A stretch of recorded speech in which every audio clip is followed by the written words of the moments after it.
Engineer محمد علی مرزا صاحب نے ایک ویڈیو میں علم کے حوالے سے کچھ ایسے کلمات کہے کہ صرف جھنڈا ہے، اس کی کوئی حیثیت نہیں ہے، اور اس کی پھر جہاں دین کی حقیقت نہیں رہتی وہاں یہ سب شروع ہو جاتا ہے. پھر ہم نے دیکھا کہ آپ ایک مجلس میں بیٹھے گئے اور آپ نے اس مجلس میں علم کی ہسٹری بیان کی اور آپ نے بتایا کہ کتنی کتابیں اس کی عزت میں لکھی گئی ہیں. تو یہ کیا معاملہ تھا؟ اچھا، پہلی بات تو یہ ہے آپ سے مجھے پتہ چلا ہے کہ وہ انجینئر صاحب نے اس طرح کہا تھا. میں نے ان کو مینشن کر کے کبھی بھی کسی کا جواب نہیں دیا. ہاں وہ کسی پروگرام میں کوئی سوال کو کویسچن آ گیا ہوگا علم کے حوالہ سے تو وہ میں نے جواب ضرور دیا ہوگا. اور ہماری بخاری ہو، مسلم ہو، پوری سیاستہ، میں وقت بچا رہا ہوں، وہ ہمارے جو محدثین مفسرین گزرے ہیں انہوں نے پورے پورے باب باندھے ہیں علم کے اوپر. اس میں شیعہ کہاں سے آ گئے؟ آپ چلو فرض کر لیں غازی عباس علیہ السلام کا علم کہتے ہیں آپ، تو غازی عباس علیہ السلام کو آپ نہیں مانتے؟ اہل سنت نہیں مانتے. یا مولا علی علیہ السلام کا علم، تو مولا علی علیہ السلام کو آپ نہیں مانتے؟ میں نہیں مانتا، ساری دنیا مانتی ہے. تو یہ علم جو آپ نے اٹیچ کر دیا، اس کو جوڑ دیا اہل تشیع کے ساتھ، یہ حق آپ کو کس نے دیا ہے؟ بلکہ خیبر کے روز، میں آپ کو بتاؤں، خیبر کے روز جو پہلا علم بردار تھا یا علمدار کہہ لیں، ہماری مستدرک للحاکم میں میرا خیال ہے کو 15 سے 20 احادیث پڑھی ہوئی. اس کے علاوہ بھی اہل سنت کی 20-25 کتابیں امام احمد بن حنبل تک، بخاری سے لے کے، کہ آقا علیہ السلام نے پہلا اپنا علم جس کو دیا وہ حضرت ابوبکر صدیق تھے. کہا ابوبکر یہ پکڑ علم. یہ میں ذمہ داری کے ساتھ کہہ رہا ہوں اور عوام کو کہہ رہا ہوں، کسی کو حوالہ چاہیے، ریفرنس چاہیے، وما علینا الا البلاغ. انبیاء کی سنت پہ میرا کام ہے صرف پہنچانا، کنوے کرنا، ڈلیور کرنا، منانا نہیں.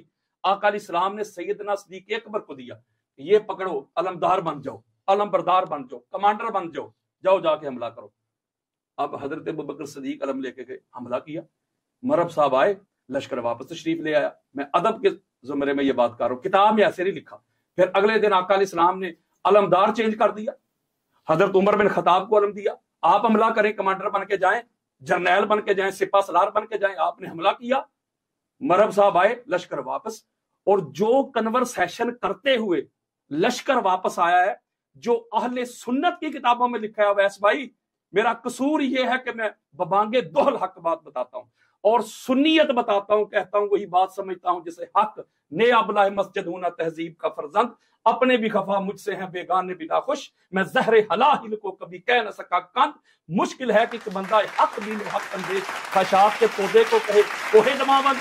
جو آپس میں کنورسیشن کر کے آ رہے تھے وہ نہیں میں آپ کو سنا سکتا، ورنہ یہ پڑھے لکھے جہاں ابھی فتوا لگا دیں گے، گستاخی ہو گئی. جو ہماری کتابوں میں لکھا ہوا ہے، آقا علیہ السلام نے اگلے دن پھر کمانڈر تبدیل کر دیا.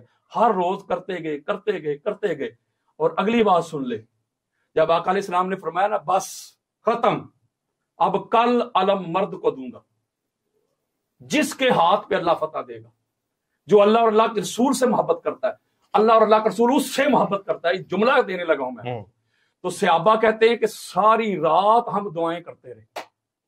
حضرت عمر بن خطاب کا فرمان سنو، وہ کہتے ہیں مجھ سے اللہ ساری زندگی بھر کی میری نیکیاں لے جاتا، کاش وہ جو کل والا علم علی کو ملا تھا وہ مجھے مل جاتا. اور حضرت سعد بن ابی وقاص، بخاری پڑھے، مسلم پڑھے، کسی نے آپ کو بخاری سنائی نہیں، کسی نے آپ تک مسلم پہنچائی نہیں. حضرت سعد بن ابی وقاص کہتے ہیں کہ میری زندگی بھر کی نیکیاں چلی جاتی، ہائے علم مجھے مل جاتا. اس صحابہ تو ساری رات دعائیں کر رہے ہیں کل والا فتح والا علم ہمیں مل جائے، حالانکہ پہلے بھی ان کو ملا تھا. لیکن الگ بات ہے کہ وہ علم سنبھال نہیں سکے تھے. یہ گستاخی نہیں کر رہا، حقیقت بتا رہا ہوں. اب کل والا علم اگر دوبارہ حضرت ابوبکر صدیق کو مل جاتا، یہ جملہ ہے کہ میرا، حضرت عمر بن خطاب کو مل جاتا، سعد بن ابی وقاص کو مل جاتا، خالد بن ولید کو مل جاتا، تو پھر مجھے بتائیں ہر سنی نے اپنے گھر میں علم سجانا تھا کہ نہیں؟ یعنی آپ کہہ رہے ہیں کہ سنی مولا علی سے بغض رکھتا ہے؟ یار سیدھی سی بات ہے ویس بھائی میرے محترم. اگر حضرت ابوبکر صدیق کو مل جاتا، فاروق اعظم کو مل جاتا، عثمان بن عفان کو مل جاتا، ہر سنی نے اپنے گھر میں علم لگانا تھا. تو پتا چلا تکلیف ان کو علم سے نہیں، علم والے سے ہے. یہ مولا علی علیہ السلام کو اور مولا علی علیہ السلام کی اولاد کو یہ تحفے میں ملا ہے علم. انہوں نے جانیں قربان کی علم کی خاطر، ہاتھوں پہ بچے قربان کروائے علم کی خاطر. کوئی ایک شہزادہ بتائیں مجھے تاجدار کائنات کا جو میدان میں علم چھوڑ کے بھاگ کے آ گیا ہو.